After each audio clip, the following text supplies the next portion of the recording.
Welcome, ladies and gentlemen, to another edition of the Wrestling Underground Podcast. I am your host, Chad Bartle. Joining me as always is the glorious one himself, Marcus Green. Marcus, how you doing? Good. What's going on, everybody? So we're back. It's post WrestleMania week. Remember when we used to do like 40 shows building up to WrestleMania, and we did like 10 fucking top 10s and 30 top... God, I'm so glad we don't do that anymore. We save our brain cells because we care about ourselves. Right? Like when we were in our... Well, you're still in your 20s. When I was in my 20s. Although you're 29 or turning 29. 29. Oh, so you're on the cusp of your life is overdone. Because once you hit 30, it's just migraines and hoping to God she's got daddy issues. That's what you got to look forward to. Oh, maybe not migraines, but definitely the last one. So, yeah, it used to be like a big deal for us. Like we would do WrestleMania week, and we would build up to WrestleMania. We'd go, oh my God. But WrestleMania kind of sucks. I only watched a handful of minutes of this year's WrestleMania. So, like, I felt okay.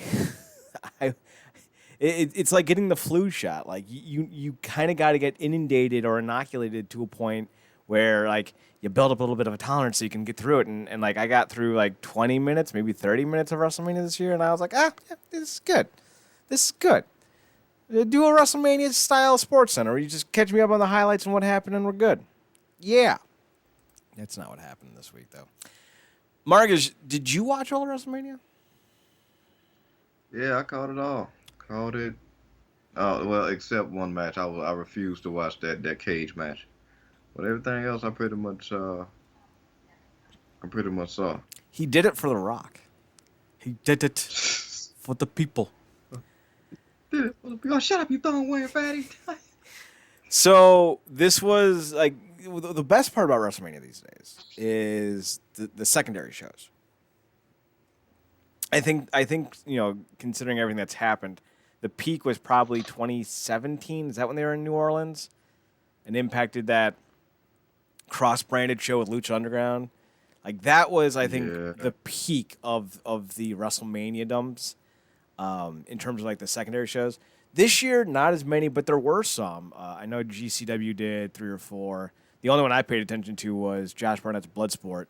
I haven't seen it yet, but Jon Moxley and Josh Barnett beat the shit out of each other in the main event. So, like, 2 thumbs, yes, please. I'm okay with that one. I feel like a Canadian watching hockey. Yes, please. Bloody and violence. Yes, please. So, I'm going to watch that eventually this week.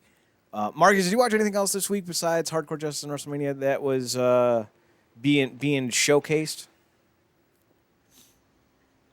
Because I had to catch up on it for reviewing it for the True Penny Show, I did watch the 19th anniversary Ring of Honor. Ooh. And also called NXT Stand and Deliver. So that was good. And that can be found on Twitter at the True Penny Show at TruePennyShow. Check them out. They're good folks. I only know Marcus, but he runs with a good crowd. At least he runs with me, so I don't know. Maybe his ability to discern if people are good or not is pretty corrupted and not very good. Because I mean, like he's friends with me. Lord, I run with a good crowd there. No, I've yet to run into a Hogan on my level. What you gonna do, Titus brother, when the clan comes for you? Like, oh man, when I saw Titus and Hogan, I'm like, uh-oh. Oh man, if you was watching any part of Hogan being on your TV during Mania and you wasn't on Twitter, specifically the Iron Sheik's account, you was missing out. Please don't take Sheiky Baby before you take Hogan. That's all I ask. That's all I ask. Don't take Sheiky before you take Hogan. I mean, like they both have a little problematicness in their life, but like I need to see what Sheiky says when Hogan dies. Like that is 100% a thing that needs to be said. So yeah, that's I almost want him to do the eulogy. I put him camel clutch. He die like bitch. I can't do a good Sheiky baby impersonation, but you get the gist. They remember like that. Happy New Year to everyone except that beach Hulk Hogan. All right. Well, we have some stuff to talk about. First and foremost, we're gonna start with Hardcore Justice. Hardcore Justice. Remember when Mickie James got hit by a train? And that was still better than anything she's done in the WWE since she's returned. Yeah, it's funny. She got hit by a train in Impact, went to WWE, and still some found a way to get railroaded. All right, well let's get to the show because I actually watched the show. It's a very good show. I quite enjoyed it. First and foremost, triple threat tag team triple threat. Yeah, that's right. Triple threat tag team match. It's 2-on-2-on-2. TJP and Falaba, Ace Austin and Madman Fulton taking on Josh Alexander and a mystery partner who ended up being Maple Leaf Muscle Petey Williams. It's Petey. Hercules. I've told this story before, but I'm going to refresh some minds. When he adopted the Maple Leaf Muscle persona, Marcus, I've told this to you. At least I'm pretty sure. Because of the way Scott Steiner said it, I always thought he was saying make believe muscle. And I always thought to myself, that's such a mean thing to say to someone. When make believe muscle comes to me, I'm like, no, Petey, no, don't steer into the skin. You got to remember, the show is on at like 10 p.m. on Saturdays. Or not really. I think it was prime time on Thursdays at this point. But still, it's late at night for me. And it's a 20-year-old. But think about it now, like, because Steiner's obviously still around. Some people are more thankful for that than others. Yeah. But like me, I'm thankful. Yeah, but it's like you think about the potential faction of Scott Steiner, like the return of Little PD Pump and Big Mama Pump now with Jordan. Now the potentiality for that is really, really cool. I mean, I would be down for that. We would need to find, I think, a secondary either for Jordan or PD, but I would totes be down for that. You know what? Screw it. Just in her head, she's a bodybuilder now. Bring Lish. Yeah. Yes. I love that her whole gimmick has now become I'm crazy, but like not that kind of crazy. I love it. Like, yes, please, more of this. More Lish. I need more Lish in my life. Just it's gotta happen. So we get the Canadians taking the win. Love it. Love seeing Petey back. I hope he's back full time. In fact, I want more of these mid-2000 X Divisioner guys back full time. We got Chris Harris, who technically was in the next Divisioner guy, but still. You got James Storm, Chris Sabin, Alex Shelley, now Petey Williams. Hopefully we get some more. Like, I want me some Maverick Matt Bentley. Maybe some Tracy Brooks. I know she's pushing, late 40s, but she's still holding up. Give me some Bentley bounce again with Matt Bentley. Hell yeah. Let's do it. I mean, Eric Young's in the goddamn main event. So, like, don't sit here and tell me we can't bring back Matt Bentley or Triton. Triton. I remember they booked him against Monty Brown. And I don't know what happened, but Monty's like, nah, I'm not jobbing to this dude. Oh, well, I mean, come on, I understand. He was on a different tier when he was in the hitting his stride in Impact. But how's that Christian York doing these days? Kind of a douchebag. Yeah. He's exactly what you thought the last 4 years were. Gotcha. He's a white dude with dreads. I mean, like, yeah. I don't want to be that guy, but I'm gonna be that guy. Unless you're like a hardcore stoner, if you got dreads, man, and you're white, like, I don't know, you're not a fucking Viking, so like you can't use that excuse. I know Vikings had dreads, but like that's not the point. So like, fuck off. But yeah, Christian York, I forget what he said, but he said something stupid like 2 or 3 years ago, and I just kind of remember going, "Din, din, din, another one bites dust." So yeah, let's see. Who else exists in the stratosphere of 2000 or X Division guys? Johnny Devine. Johnny Devine. I remember a little.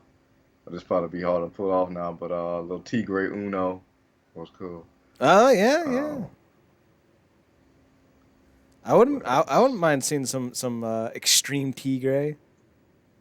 who was what happened to the guy was Rubik's Oh yeah, Jigsaw. Oh, I would be down for that. Jigsaw. Yeah, Well, no, he was Rubik's. You are 100% right. In Impact, he was Rubik's, but he wrestled in gotcha. Chikara and on the Indies is Jigsaw. But I think because of the fact that his name was so close to the Saw villain that they wanted to give him something Yeah. different. Yeah, I wouldn't mind seeing that. Just let's go back to 2011, 2010 Destination X and see who's there. See who we can still get. Maybe we can go get Loki. Yeah, nope. Yeah, exactly. That's about it. No Aries, nope. What you call it is in AEW. Jack Evans. Uh, I mean, God, do we know what happened to Suicide? um, He's somewhere on this roster, I think. I mean, I would, imagine like so someone on this roster has to be Suicide when he shows up. So like, and like which one, like who was it? Kiyoshi, I think was Suicide at one point. Could we go get Kiyoshi or whatever his name was?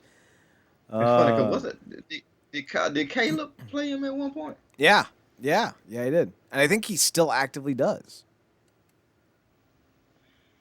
So we have options. Like a mildly attractive girl on Tinder, we got a lot of options. Yes. That's topical. It's topical. All right, let's see what else we got. Next up, we got Shira and Hernandez in a Charity Legal match. Yeah, I saw that. I was like, I see what you did there. That's good. Hustlers Charity Legal. Not that I know anything about it. What's Hustlers? Giggity. Man, I don't know anything about Hustlers. Man, I don't know anything about it. All right. All right. So, I like Shira. I want to see more from Shira. I feel like they're kind of, I don't want to say handicapping him right now, but they're really not flushing him out like I had hoped they would. So I'd like to see more of that. Definitely would like to see more from Shira. I would hate to see him get the Fulton treatment because we know how that gut went. He's basically a full-time muscle for Austin. I think there's more potential for Shira now. Now that he's kind of gone seemingly full beast mode. I'm like, come on, like this dude went from he was literally like a dance ad with that shoulder shimmy at one point. So to see him go where he's gone to now, like it's so much potential and meat on his bone for you guys to mind. Don't repeat what y'all did with Fulton with Rohit, because Rohit could definitely box on his own. He just don't want to right now because he sees, how fast he can climb back up the ladder with Share by his side. And I get it, but with the way he blew up on him backstage that one time, I'm like, nah, dog, just let it go and give Share a good little run. Honestly, I feel like having Shira and Rohit split may not have been the best idea, at least this quickly, considering that the tag team division could definitely use like a strong heel team. So Yeah. I feel like that may have been a missed opportunity. I mean, but we could always like this is the thing about wrestling. You can always go back to it. I think oftentimes we think about it in WWE mentality, like, oh no, you split up Billy Kay and whatever her face is. Now they're gone. They're gone. No, like you can always go back to them. Just gotta write in a reason for why. Yeah, you can. That might be a good opportunity to bring back. I mean, when's the last time we saw Feast of Fire? Ooh, I don't know. But here's the thing. I don't know if I want to go back to Feast or Fired because you will never top the Curry Man firing. I win Fire Championship. No, Curry Man, you're just fired. Roaring, I love you. It's so racially offensive, but I don't care. It's hilarious. Because he's hot, and he's spicy, and he tastes great. Like you don't see gimmicks like that anymore. I don't know if that's a good thing or not, but I miss Curry Man. It's weird like that time when we had Super EY, Curry Man, Shark Boy. I literally was about to say Lava Girl. Well, I mean, EY was tagging with Frankie Kazarian at the time for a little bit, so like, yeah, I mean, he kind of looked like Lava Girl. Yeah. But yeah, strange times but fun times. Right. Fucking the fish market match. Mm-hmm. I'll watch that back. As dumb as that was. Oh, Shark Boy wrestling in a neck brace. That's peak comedy right there. Give me a shell, yeah. It's so good. What was it he drank? Clam juice? Something, clam juice, is like a chowder or something. Something, he says clam something. And that's the fishing line. Because I can't do the voice. Speaking of things that I wish I could do, I would love to book Impact because I would have Black Taurus go over Doc Gallows every day of the week and twice on Sunday. But unfortunately, that didn't happen here. Gallows went over on Taurus, and I'm sad. Yeah, man. Look, I don't have nothing personal against Gallows and Anderson. I just don't. They don't fit with me in this Impact scheme. Like I said, I told you this. Like they feel like an AEW team that's just been visiting for a while in Impact. And they just don't gel. Like I'm glad they got the opportunity after WWE seemingly, I guess, played them. But I just feel like they probably gel better elsewhere. And to me, I think this was the best example of that because Black Taurus is brilliant. I don't know whose idea was to bring him in, but they should get some points for that. And putting him with Decay was a stroke of genius. Mm-hmm. Because that opened the game of Steve, who's taking his game to a more aggressive level, and then you just add in the complete character ambiance with Rosemary, and that's just a recipe for success.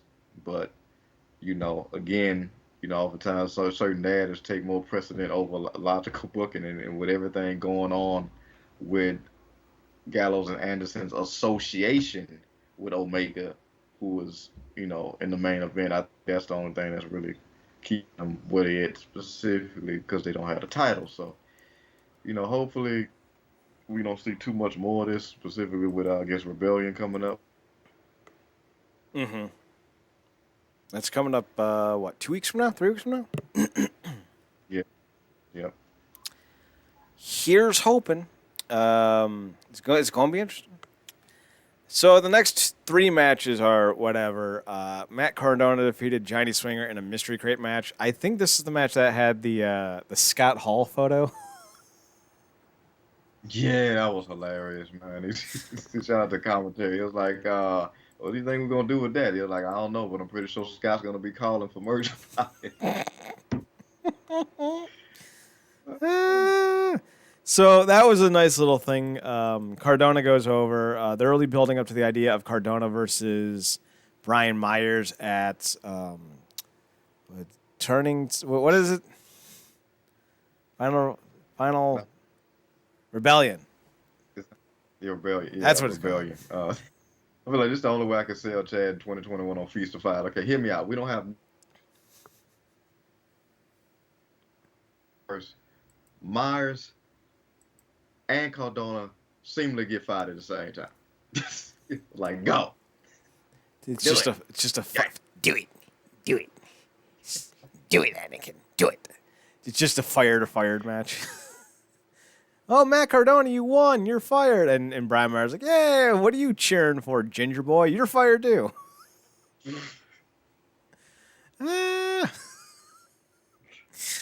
Sami Callihan defeated Sam Beal in 4 minutes. I'm always down to seeing new talent and getting some guys some fresh looks. But do you think maybe we could have gotten a little bit more from Sam Beal, who kind of looked like a tatted up Brian Pillman?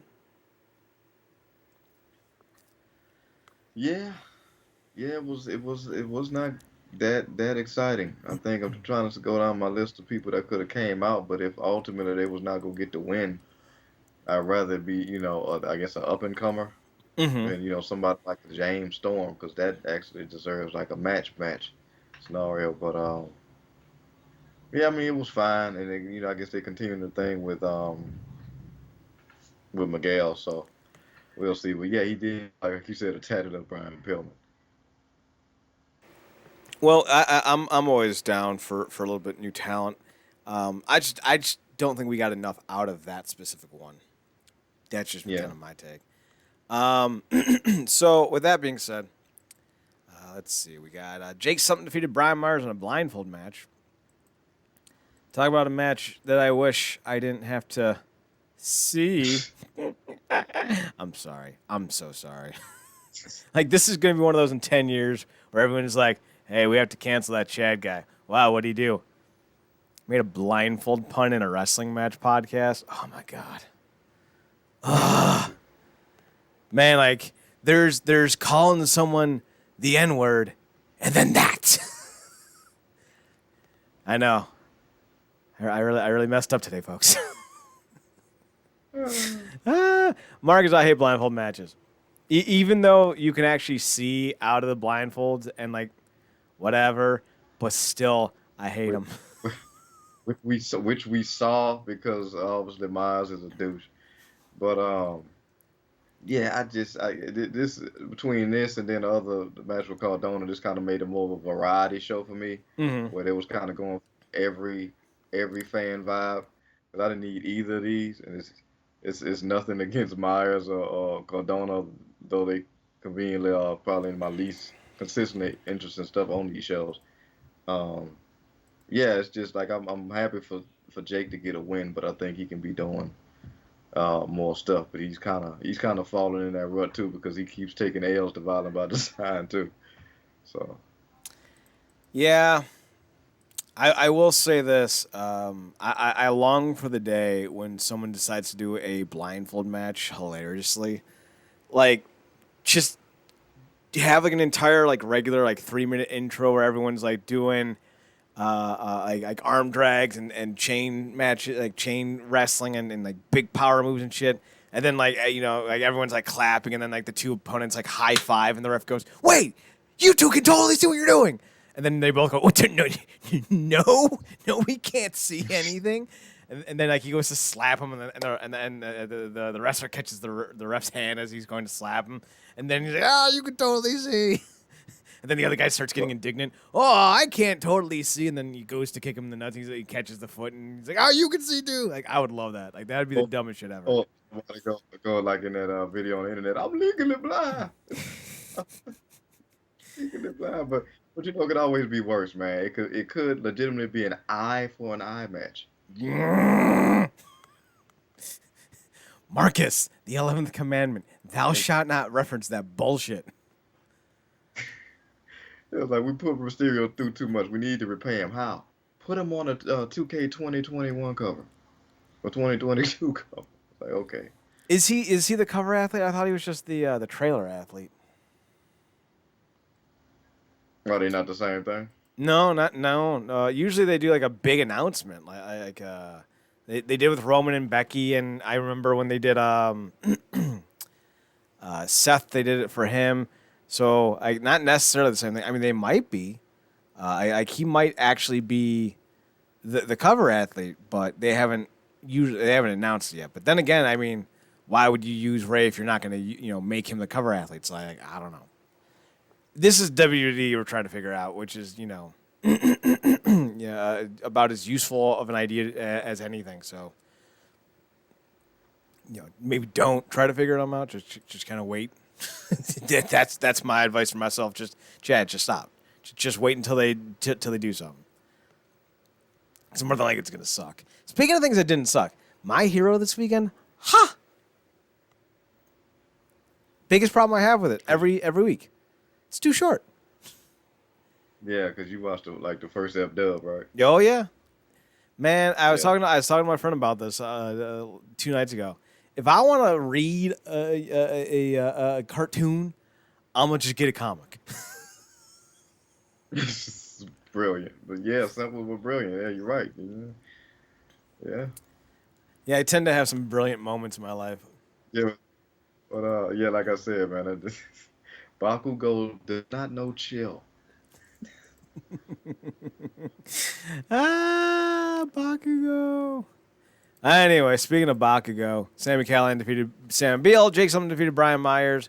We're on to the weapons match to determine the number one contender. Tennille Dashwood ends up winning after Su Yung attacks Susan. That was weird. I'm not sure which Susan was which. Because Yeah, it looked like Su Yung, like that, like the woman, like whatever her real name is. It looks like yeah. yeah, it looked like the real one, coming out first, and then all of a sudden Su Yung attacks Susan, and then all of a sudden, bam, there's Su Yung, and it looks like Su Yung. So my thought is it's all pre-recorded and edited. Yeah, I was thinking the same thing, like what they do when they have the actors on these TV shows like The Flash playing off themselves. Mm-hmm. And they just got that body double with the same haircut. Exactly. Oh, I was like, wait a minute. I'm like, damn, that undead bridesmaid looked like a lot like Sue. And then I was like, because now it became my most watched thing on the show because I'm trying to pay attention. Because I'm like, okay, they go into this smoke, and then you go see somebody switch real quick. Because that's what I was waiting on. Like they're gonna go into because they went in the corner. I'm like, okay, somebody's gonna switch, and then I don't think they did. I'm like, okay, wait, what? Okay, this had to be, like you said, this had to be pre-recorded because it's like. That or they got an exact duplicate in terms of one of these bridesmaids, like on these Marvel stunt doubles. You can't tell them apart. Mm-hmm. It's like, but I mean, that was one of the cooler parts of the show. Like I said, the brilliant part with this gimmick is that nothing can get stale because she got 2 or 3 cards on the thing. She like Uno. She could draw 3 at any time or draw 4. Draw 4. I mean, she probably has another 2 or 3 personalities ready to go at any point. Yeah. So the best part about this was Alicia. I remember when we were like, she needs a gimmick, like what's she gonna do? And now she's just trying to be like a power wrestler, which I thought was adorable. Oh, yes, please. More Alicia. Deonna Purrazzo defeated Jazz. I didn't realize this was a title versus career match until I turned on the thing because I had missed an episode or 2 of Impact. And I was like, uh-oh. They're going to retire Jazz. And then they retired Jazz. And I was like, oh, no. Oh, no. Marcus, is this the end of Jazz?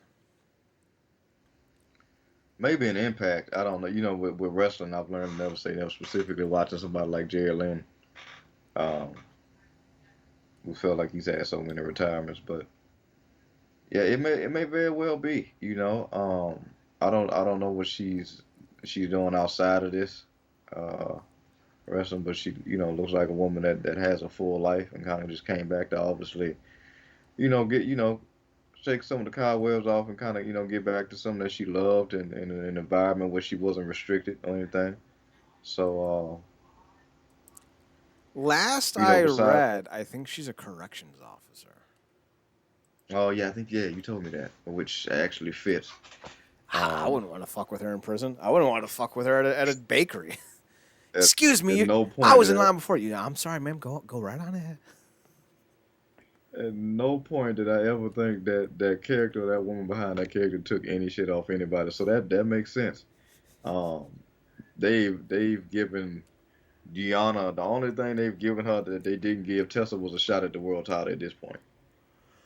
Yeah. You know. And honestly, we could never do that again, please. No, thank you. like, no, see, ever do that again. But yeah, and I'm pretty sure she felt honored to be the one to do that, and obviously she wanted to send her out in a definitive way and actually gave her, I think, that pile driver finisher of her. So, to put the stamp on it. So it was cool.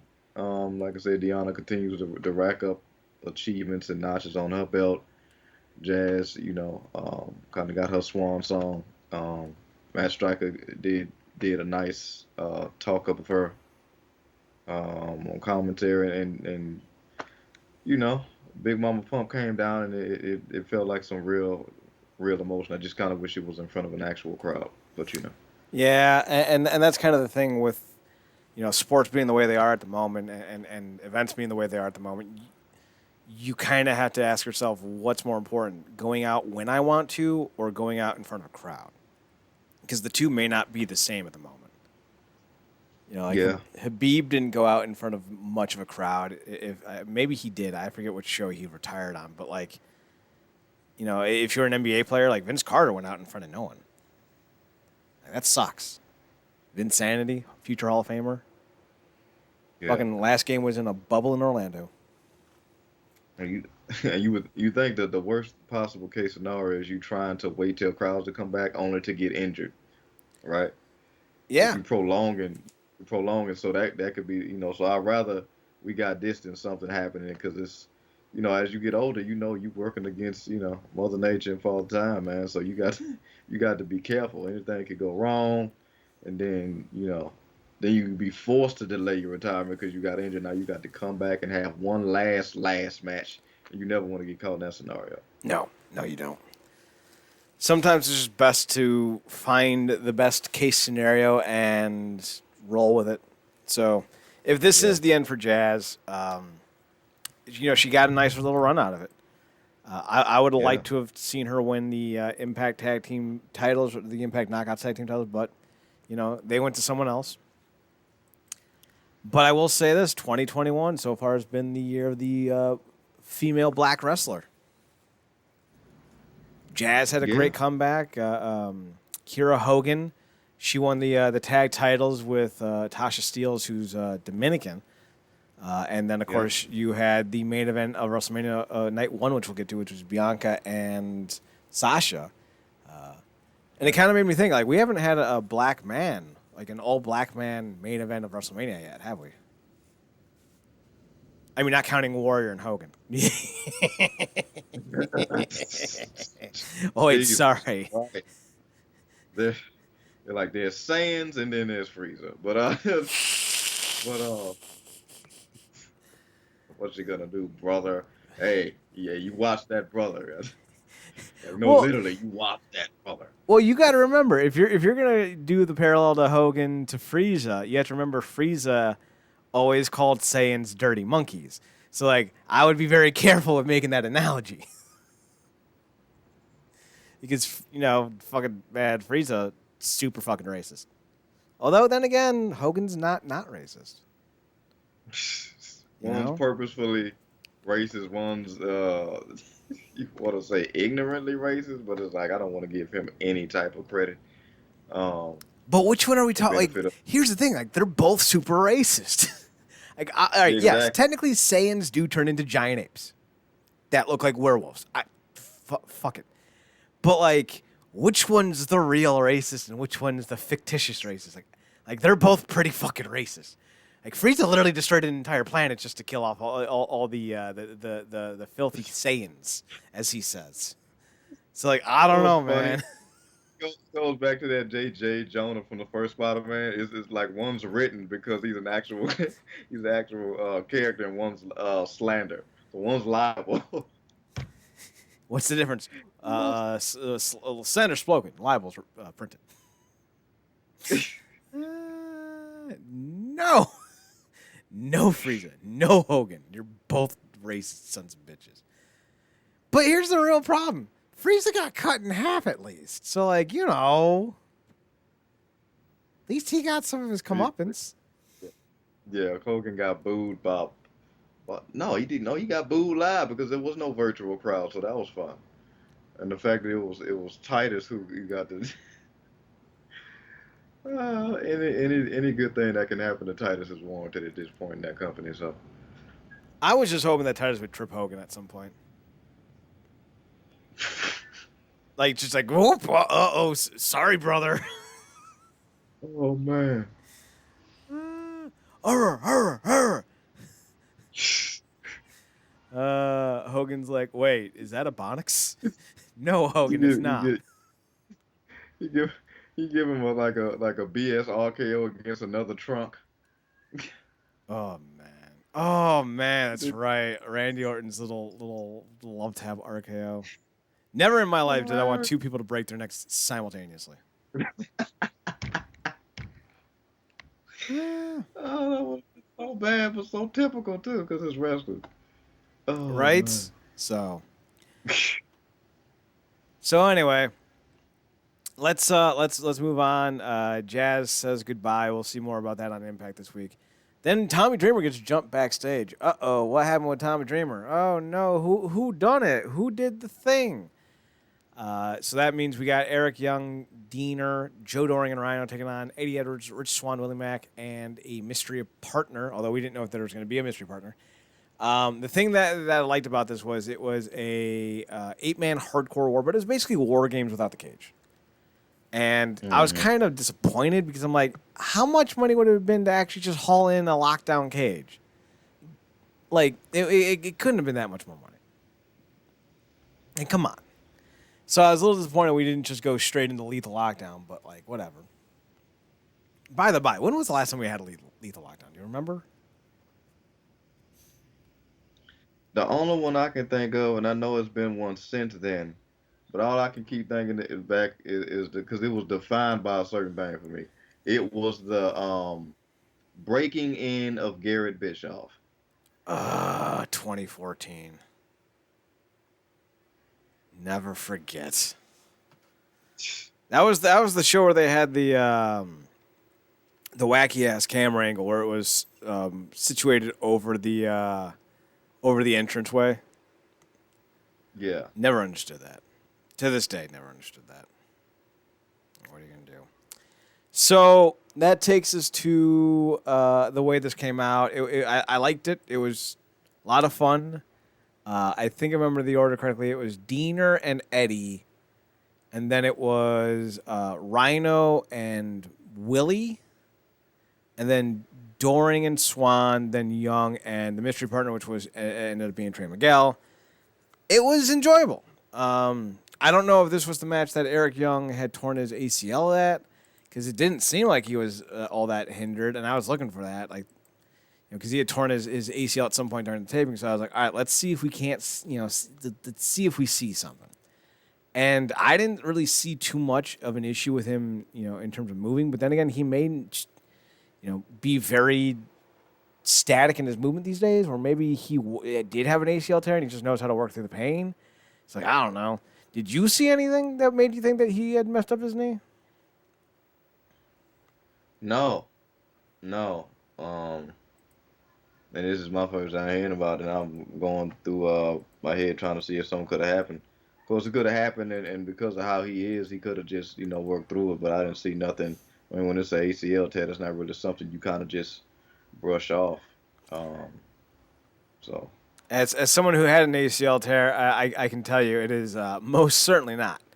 Then again, mine wasn't just an ACL tear. My entire ACL ligament exploded, and it took out 2 other ligaments and all the cartilage. So like, I maybe if you just have an ACL tear where it in fact does tear and doesn't explode, maybe it's not as painful. I don't know. But like, I was screaming, "Cut it off! Just cut the goddamn thing off! I don't need it. Just cut it off." you you was like what you call it from Resident Alien? Yeah, cut the leg. Yeah, I was howling to just cut it off or I'll die. That was a great season, by the way. Highly Great enjoyed it. finale. And like, I'm not a big Like, fan of the pixie cut, but man, his wife. oh man, look, between her what 12 trees Oh and God. the former Olympian chick that's Darcy. basically like the drunk. Yeah, which I you falling for her, and it's so great that she's now, because you would imagine she would have been a godmother anyway, but she's now falling into that role by default. Mm-hmm. So that's, I mean, he got three great options. But I don't know if him and 12 Trees ever get together now because she actually knows what he looks like. Yeah, that's true. But then again, I mean, like Mork and Mindy were together for how many seasons? Like, And to be fair, even in his alien form, he's an improvement over her baby daddy. So yeah, he's not trying to beat her to death. So, like, step up. Plus, he's got four hands. So, like, he can hey, really, really get explorative. So, we'll see what happens in like I season two. left, I have like 12 pizzas. I left. You can have them if you want. I love that that was the thing he wanted. It was fucking pizzas. It's like, you gonna take me home, right? You, oh, this, That kid, man. oh, The kid and Harry were my favorite part of the season. I wish they had gotten more episodes together because, like, I would love to watch a sitcom like a boy and his alien where they're just like doing shit together, like Calvin and Hobbes. Like, I would watch the shit out of that. I now would. that they're back together, because that karaoke reunion they did with the sheriff Oh my and oh god. Yes, my god, beautiful Sheriff man. Big Now Black. they're big flat. Now I almost want to see like a miniseries where they have to go outside for a couple times and solve some crimes because this stuff gets him off at this point. He's like, God damn it, we finally in business. We gotta kill him. He'd be so excited for actual murder. Um, yeah, that ought to be cool. But he's definitely an MVP. Like people love that guy. hmm That whole cast just has so much wonderful potential. So, well, I want to see where we go from here. But where we go from Yeah, here is the main event, though. Eric Young, I think, ends up getting the final pinfall. Hardcore Justice comes to an end with a Violent by Design standing tall. Marcus, overall thoughts on the show? yeah. Like I said, I dug it. I mean, it was a variety show. I could have did without a couple bits of that variety, but I appreciate it for being because Dreamer booked this whole thing, and I get it. So it wasn't like I said, it was a show that was definitely for everybody. Had its highlights, lowlights, and everything in between. And I do appreciate, the level of consistent build that they're giving Violent by Design. You can't have all these promos and whatnot. Like they seemingly have taken the place of what OVE used to be. Mm-hmm. So it's cool now that they've added Rhino to the mix, who really wasn't doing anything specifically. I mean, you coming off of because I don't know what happened with the whole Heath Slater thing, but I'm guessing that fell through. Well, no, he's hurt So, right now. oh, okay. I think he as well also tore up his knee. Because I remember, I think it was Oh, like 2 months ago, he finally got money to go do it. So, nice. So, uh, yeah, but that's a good space for him. So, they got a 4-man tough squad. That's good. But now that you have mentioned about that, I guess kind of defeats the purpose they did they here. But they warrant something like lethal lockdown. right? You know. So I agree with you that they've become the new OVE, but I will say this: I don't think they are as entertaining as OVE because I loved them as a group. I know yeah, I know the Christs are now kind of persona non grata. I get that, but I lost my shit when they were feuding with Pentagon and Phoenix, and they were like, Dave, he's not a real ghost. He's just like fucking like yammering like a little tool. Oh, I loved it. It was great. It was great comedy. But Dave kind of fucked that all up, being a piece of shit. But hey, what are you gonna do? All right, we've been on the air for 40 fucking minutes, so we're gonna fly through most of WrestleMania and only touch on the parts that I think matter. So we open up the show with the indomitable Bobby Lashley, the Black Snowman Bobby Lashley. I don't know what his nickname is. What is it? The Juggernaut? the Yeah, Almighty. Almighty. That's so bad. The Black Snowman's a better fucking gimmick. Ah. So the Bobby Lashley defeated Drew McIntyre by technical submission. What does that even I didn't. mean? I'll tell you what it means, Lottie. I didn't tap out. I passed out.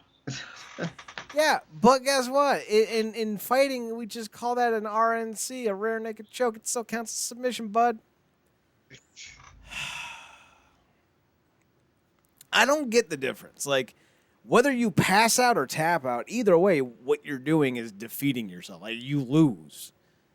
Good day. You could not escape the submission hold. Like there is no more, like there's no more dignity in being passed out instead of tapped out. Like you still lost, bitch. Like, excuse me, Mr. Scottish Slayer or whatever the name is this week. You have been weighed. You have, you have been weighed. You have been measured. You have been left wanting. You have. You have been left wanting. Man, I will tell you what, that dark-haired blacksmith chick always did it for me. I don't know why, but every time she was on screen, I was like, yup. Just nodding, yup. That and the princess's maiden hand or whatever she was. Mm-hmm. Oh, yes, yes, yeah. She was a sleeper. She was a sleeper. The one you didn't pay attention to, but definitely had to keep your eye on. Right, and like the maiden fair or whatever her name is, like she was pretty. I like her in a lot of things, but like definitely the blacksmith and definitely her assistant. Like yes. And then you got Alan Tudyk. I will fong you. The man's brilliance over decades is just so good. Just the best. I want him to come back as Mr. Nobody so bad. He was so entertaining. Yeah. Can't wait for that new season, man. It's gonna be good. Speaking of things we can wait for, Natalia and Tamina won a tag team turmoil match, which we will not even discuss. Just moving on. Cesaro defeated Seth Rollins, and everyone's like, Cesaro finally got his big win, and I'm like, it's over Seth Rollins. That's like climbing over an anthill and saying you're on top of a mountain. Cool story, bro. I'm sorry, the failed face of the franchise isn't exactly a guy to get hyped about. I'm just saying. The crowd's going mad for the man, and all of a sudden they cut the silence, and Taz just goes, "It's however many years too late, and it's over Seth Rollins." You 40, you old. Like that's it. Like where were you a decade ago, homie? You won, but you still lost. Even in victory, we have been defeated. That is my mantra for dating. Hilarious. Seems like my whole life I've been daring to kill a king's dare. Kill the king. The king is dead. Long live the king. Speaking of of kings, King Kofi Kingston. Love the name, hate the initials. That's a CM Punk joke. Remember that one? Oh my god! You remember that one?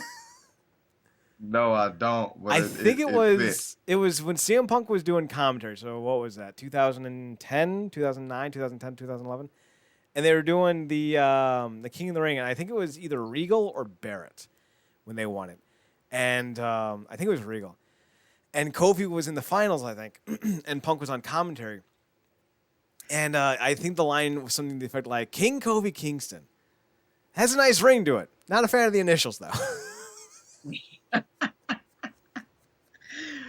Oh man! Because you remember that Punk and Kofi were like best friends when they were together, like on the road, right? No, I didn't know that. That's great though. Yeah. Apparently, when Punk had his bus, Kofi would actually travel with him on it.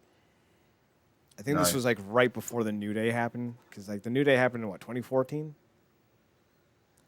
Yeah, something like that. Yeah. So yeah, like 2011, 2012, Punk and Kofi traveled on Punk's bus together. So speaking of things that I'm still kind of like, what about? Oh, Omos. He dominated the New Day apparently. More like almost more like oh no. I hate myself. Someone take this microphone away from me. It's like the Black Khali, man. Like he looks very intimidating and does stuff, man. But if if Charlotte has to take a tumble, I don't know if this is gonna work out. Hopefully AJ is a bump machine, even at his age. Just don't let him go to the Omos community. Yeah, Omos Like, no, community. I can take him in a day of the week, but he can't come over for dinner. Omos comes over and AJ's wife is, what is he doing here? He's coming over for dinner. Just get to know him. I don't want to get to know him. Ah! His business birthday. Oh. I don't know what it is about the way she delivered that line. I don't want to get to know him. Like, do you have to hit every T as hard as you can? Oh man. So AJ and Omos won the tag teams. Again, every time I say AJ and Omos, I'm thinking of like AJ and Allie, and I'm like, could be a more peculiar mid 2000s team pop duo, I guess. I don't know. Do you think this AJ and Omos tag team is going to be any good?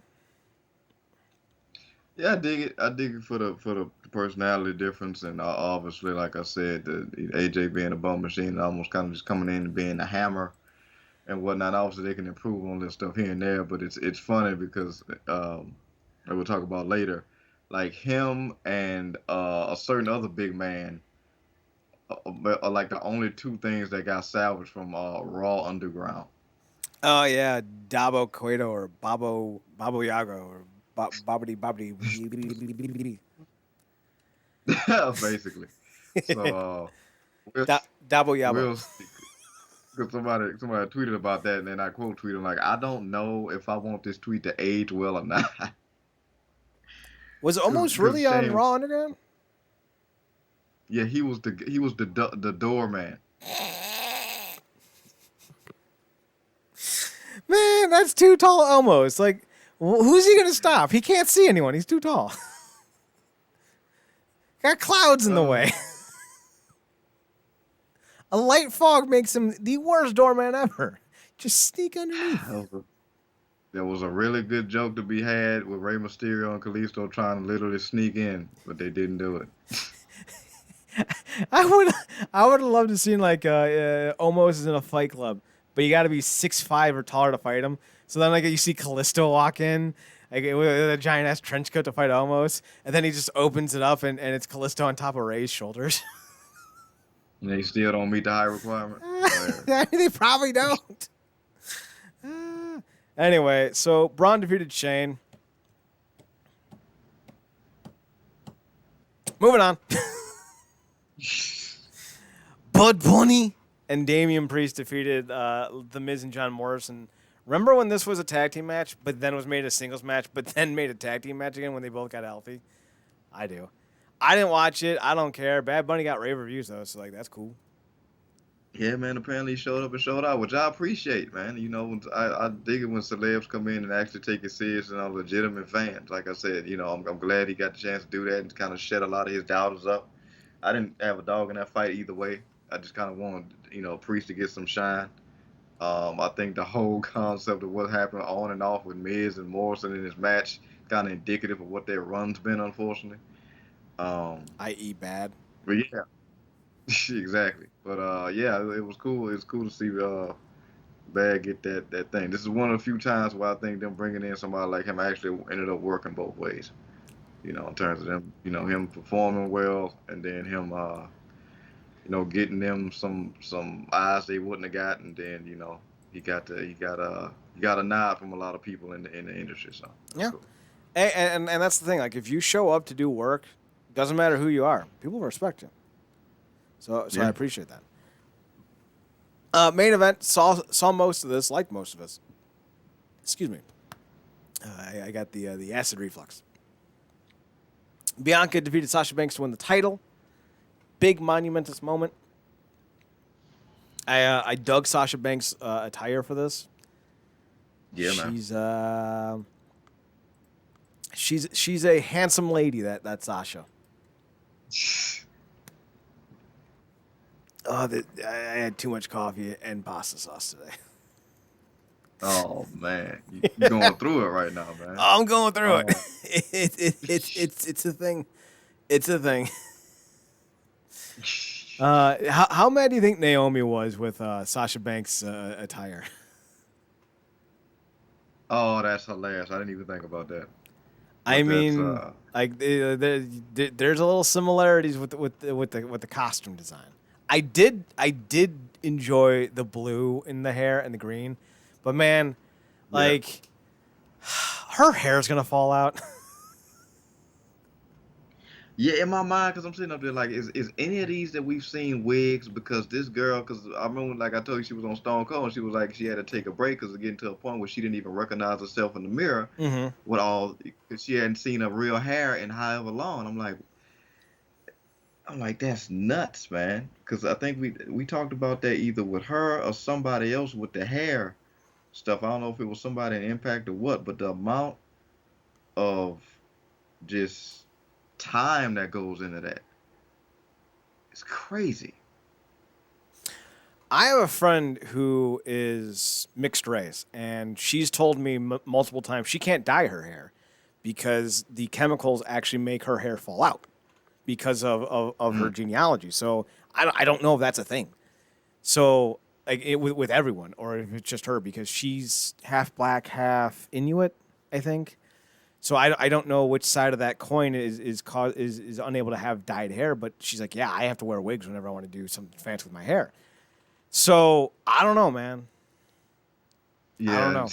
you would imagine this is almost the complete opposite. Well, maybe to a certain degree on the opposite side with Bianca, because her hair is literally a part of her gimmick, You, but it's man, not so much how so much of a because of headache the does color. she have, man? Like I can't, man. I can't even put my hair up like in a little man bun without my hair screaming. What are you doing, you fool? Stop! And this woman has her hair braided like to the nth degree. That's gotta hurt. Yes, I know somebody wants to ask her like, what's the percentage of you, and then the other half, how much is like a legitimate Rapunzel? Because because again, you know, I would imagine she got some pretty nice length of hair, but it can't be that long. So obviously she has some extension help, but because I'd be worried if that was my real hair, because in a match like that it can get yanked, mm-hmm. get stepped on, cut. Y'all know, I mean, we've seen some people get some teeth knocked out lately, so I'll be worried. But yeah, I mean, it has to be a unique thing when your hair is a part of your gimmick, but she doesn't have to go through the hassle of having to change that color. I mean, Sasha's been literally felt like every color under the sun. I don't know how she does it, man, but God bless her. That's like, just think of the money that goes into that too. But I would imagine she's getting the paycheck to flip the bills. I mean, you would hope after all that, like you would hope. I mean, think about Booker T. His hair is down to his ass, so like maybe it's her real hair. You know, maybe she's been growing it out for that long. Because wasn't she a bodybuilder or power lifter before she got into wrestling? Yeah, We'll, yeah, we'll definitely. have to Yeah, we'll have to go look and see if we can't find some old photos and see what we see. yeah, but it was great, man. Watching history. I mean, it felt like this is one of the few times in wrestling like with that we get to see like a lot of great things come together for the good. Like even if the build wasn't that great, and we talked about this before, like a lot of times their cards are undersold because of the horrendous booking to them, and the performers have to over deliver with the match performances. So I felt like that's what they did here. That obviously they're gonna play up the history making moment, but it was really felt because even before the match started, the two of them was getting emotional in the moment, and the crowd absolutely helped with that. And I think this is the first time they locked up, and it was great. They had amazing chemistry. Sasha is top tier, and Bianca definitely stepped up. So it was just beautiful to see. I think if Sasha had to drop that belt place and time to anybody, I think Bianca, was definitely that person, and it was the right time. And she slapped her with that hair whip, man, and I'm pretty sure that mark is still on her.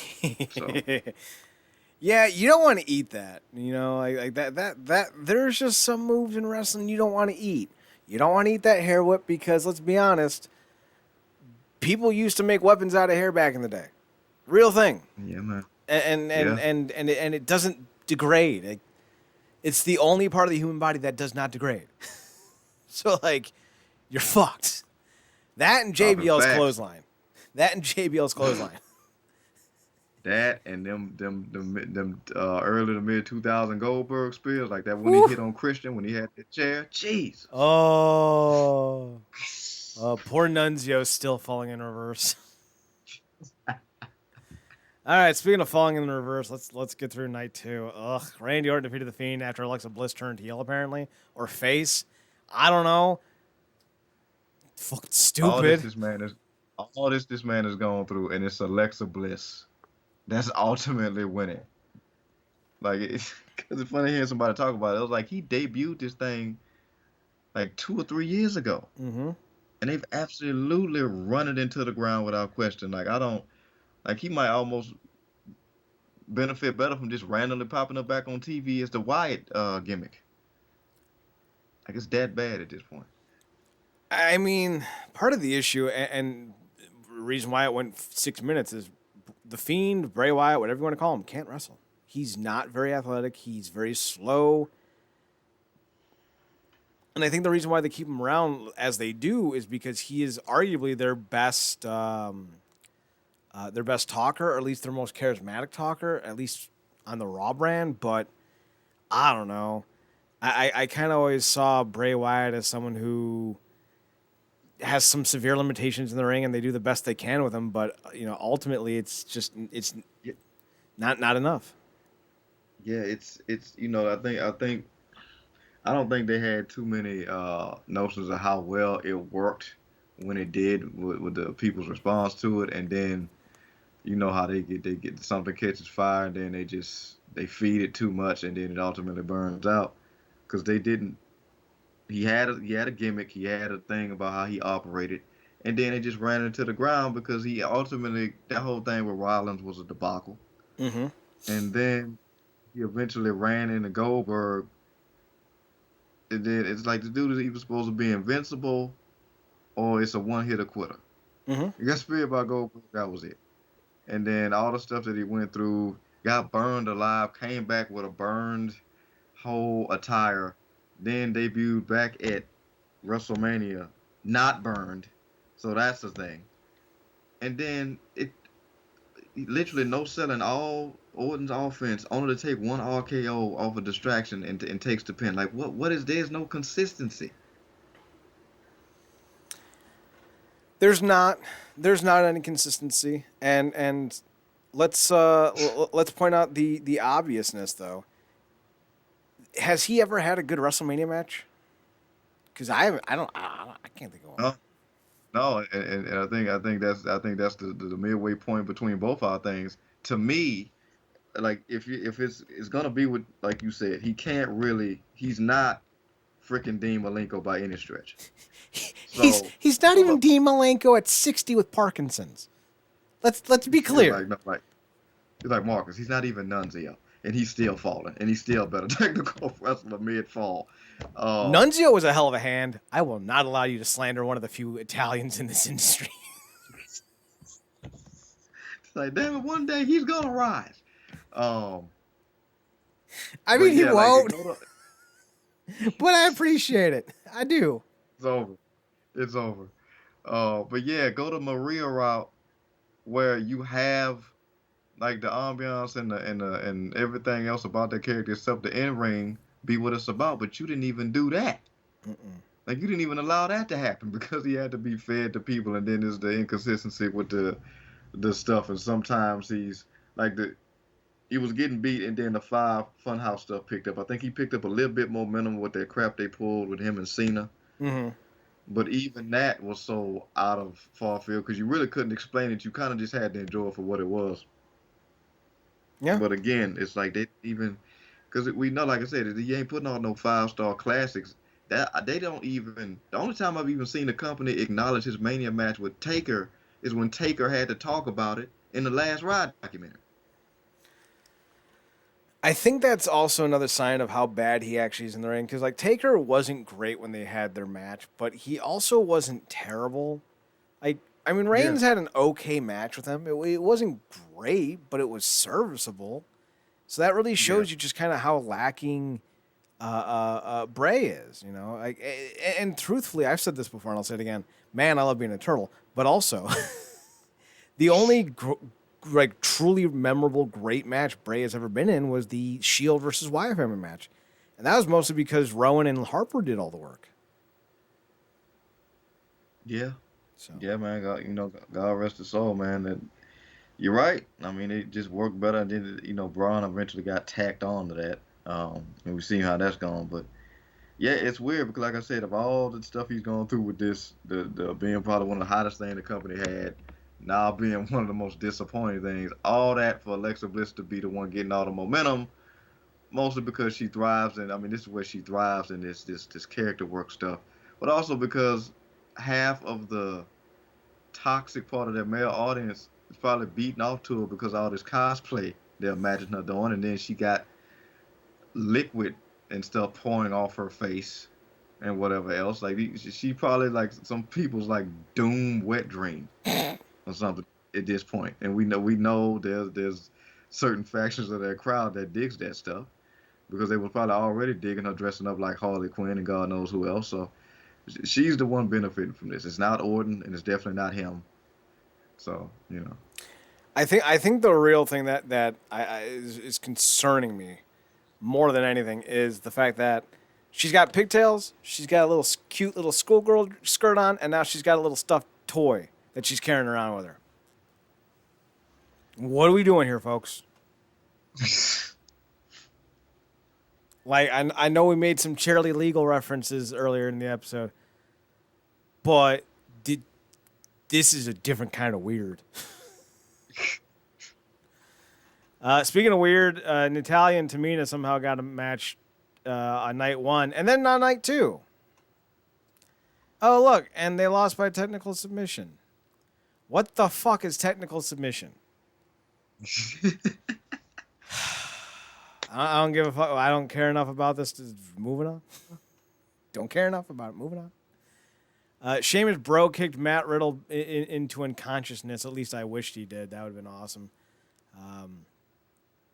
No, I missed a match. We'll cover that one here in a second. So Sheamus kicked Riddle in the face. Riddle's still alive, so Sheamus, the fuck. Kevin Owens defeated Sami Zayn with Logan Paul. Apparently, Jake Paul is now under scrutiny for forcing someone to do something, and I'm just like, man, don't tell me they were born in Ohio. I don't want to know that. People don't need to know that. They're California's problem. No, thank you.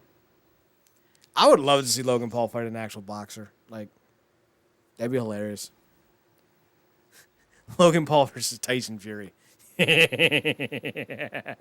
I mean, you're right about that. I wonder if what you call it fight him. I don't know why I'm blanking on his name. The guy that was like Floyd, but he got knocked out. Who am I thinking about?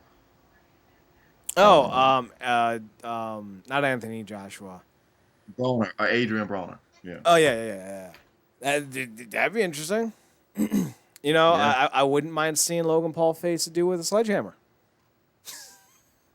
just his name's Clive. He's from New Hampshire. He's a construction worker, and it's gonna be Logan Paul in boxing gloves versus Clive with a sledgehammer. Let's see how this works out. Just curls up into a corner. I want to put him in a blindfold match against Mark Henry. No, screw it. You know what? Screw it. Put him against Nia. Bam. I don't know. I'd be rooting for Paul on that one. That's not good. That's ungood, Marcus. That's ungood. So, apparently we have a moment on Raw or NXT where the three champions all held their belts up. I guess that's cool. Yeah, who it was? Rhea Ripley came back. Cause what you call it? I don't know why I'm blanking on her name. Raquel Gonzalez. There it is. Raquel Gonzalez came out with Dakota Kai to celebrate her win, and wouldn't you know it, Taya. I'm blanking on her new name, but she debuted to some good new music, and she came out with the real version of her dog, not the one we had to get used to in Impact. Shout out Bravo. Um, yeah, she debuted, basically put on notice in a way, and then we got Rhea Ripley coming out, and then followed by Bianca Belair. So the NXT vets, if you will, returned to kind of celebrate, and they had like a old photo of them when they first got started in NXT, and they was all together, and they put that up on screen. It was just a feel good moment. It was cool. New era of women rising up out of NXT. So Frankie Monet. Have fun in NXT, Talia. I ain't calling you that. Is that going to be like the next big thing on Twitter? You know, I don't misgender, mispronounce someone. Don't mis-wrestling name someone. Her name's Frankie Monet, not Taya. Come on, Chad. I'm sorry. Speaking of things I'm sorry for, Apollo Crews defeated Big E in a Nigerian drum fight. I didn't watch the match, but I have to imagine it wasn't very good. It only went 6.5 minutes or 7 minutes. That's not a strong sign that you have faith in your guys. I'm just saying. Marcus, did you see the Nigerian drum fight? yeah, definitely could have been better. That's not I good. want to say I wish it would have saved a lot of that aggression they had in that unnecessary fast lane match that they had, but ultimately, I mean, I don't. I want to. Did that match go longer than this one? I want 6 it minutes and might have. 50 seconds. So I don't know. It feels like it, but it's funny because we had a conversation about obviously this is E's time, but what I kind of made the thing about Apollo's like you don't put a new coat of paint on a car and then key it with a loss. Mm-hmm. He needed to win, and he's been building up this gimmick. However ridiculous it may seem for some people, they're like he was. Cause I'll be like, wasn't he talking regular English last week? Uh, all of a sudden he's African and Nigerian, but he's 100% committing to it. It's got some good laughs with me and Chad, so that works. In my home Specifically against country E. of Sacramento. So that works, and now he has a big heavy, Yeah. who Dabbity who's Dabo. like it's Colonel Baby. But yeah. So Ah, Dokar. the cooker. There it is. Doubled it. I was going to go with Dabdio Cueto. Ah, So let me get this straight, because I looked up the match on Google Images. Did they literally just put like random ass gongs and shit around the fucking ring? oh come on. They're nothing if not. He said nothing if not, uh, aesthetic horse. I don't want to pretend to know anything about Nigerian culture outside of the fact that Apollo Crews is from Sacramento, not Nigeria. Although he's probably of Nigerian descent, I'm not taking that away from him. But I will say this: that's a Japanese gong. Pretty sure it's not from Nigeria. Hey, prop guys. Yeah, Paul. Triple H. Sorry, Triple H. What can we do for you? Hey, we need some Nigerian drums for that match. I got kendo sticks, some funky ass street drums, and all the stuff we had over from the Sting debut. Sting's debut. I don't remember that. We'll use those. That's pretty much how it went. So, I don't know. It looks tacky as shit. But then again, what was I expecting? Speaking tacky as shit, Rhea Ripley defeated Asuka. And I just wondered to myself, man, remember when Asuka was actually a draw and not just, the added Yeah, on? man. Yeah, man. Like I said, they've done that woman no favors, considering the fact that she was probably one of the hottest things to come out of NXT. I remember when Rhea had her great ascension in NXT, and then she ran into the inevitable wall of all the women on the main roster that is Charlotte, and she's been trying to regain some form of momentum ever since. And I mean, the crux of the feud for this match was her popping up on Raw because Asuka needed an opponent. She pointed at the sign, and Asuka answered the challenge. That was it. And she beat her in this match, and the crowd went mild because there was no way to invest. There was no investment, and that she probably had the worst win of the three because it ultimately didn't feel like it meant anything. I mean, it's huge for her personally, but I didn't feel anything. It's interesting to see Oscar lose, but when the match wasn't nothing, it felt like the way they've been booking her, she's been losing for a year and a half anyway. It's like it really don't mean nothing. So sad, but Yeah, and you're right. Like outside of the simps who are like, yeah, Rhea Ripley, step on my face, because apparently people are fucking weird. Um, this match had nothing to redeem itself. So like, I don't know. Main event time. We were both wrong. Edge and Daniel Bryan lost to Roman Reigns. Should have seen it coming, but we didn't. I think she got Well, big I didn't. reigns. I didn't win like this. Um, Didn't he they had stack him up win. both dudes? Yeah, yeah. It was because Edge brought in the chairs because Jay got started with the effery early, and he took him out, and then it was a thing with Edge had him in the cross. Edge had Reigns in the crossface, and then Bryan slapped on the label, which is hilarious. And then they're looking at each other. You let go. No, you let go. Um, that was a moment. But yeah, Jake tried to come in and run some more interference. He got speared. Um, because I think yeah, Edge pulled off a concerto on Bryan. That put him out. Jay tried to come and run interference. He got speared, and then that gave Roman time to hit the spear on Edge, and then he stacked Edge on top of Bryan and pinned both of them. So yeah, definitive win for the chief, the tribal chief. Tribal Chief, definitive win. Lol, Roman wins. So yeah, it is what it is. I'm not gonna hate on it.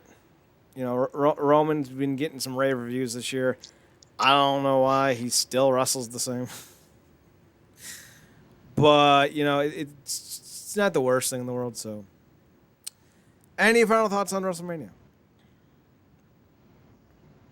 Yeah, I mean, I think night one was better. The execution of the main event in terms of the characters and the moves and everything and the performances, I think I like better in night two's main event. But you can't take away from the specialness that absolutely comprised every bit of the women's main event from night one. So um, it didn't really feel like WrestleMania, but it definitely had some WrestleMania moments. That makes sense. Yeah, I mean, as much as sense as the show is gonna make regardless. So, I guess we just accept it. So. All right. Anything else in the world of WrestleDom that you want to talk about before we say Ad Wiedersehen? No, I think that's nothing's. Oh, that pretty much covered it unless something came through the wire. Hopefully, Yeah. no deaths, no upcoming deaths or nothing anytime soon. Yeah, Jeez. just my love of WWE. Died a death. Died a massive death. Um, apparently Charlotte Flair looked terrible on Raw. Okay. Yeah, yeah, I guess I feel like she's slimmed down. I don't know what. Every time you see her again, it's like something's changed. You can't define it. You just know the look is different again She for had a whatever reason. she Maybe had a she breast slimmed reduction. down or what? That's what it looks like. Oh, oh wow, really? That She at least that's what it looks like to me. I mean, she tweaked has the headline. implants. Yeah. I mean, like one of them exploded. That was a literal thing that happened. It looks like her chest is smaller. I'm not trying to be chauvinistic. Maybe Yeah. it's the attire. I think she looks more like Barbara Streisand now. I don't know. All we all we all we know here is if you start with how she looked in WCW, and you go there now, it's like if your jaw's not on the floor, you really just don't. I'm not. It's just not your thing to care. I'm not saying she's had plastic surgery, Marcus. I'm just not going to argue with anyone who says that she has. I mean, you live your life. You do you. Right?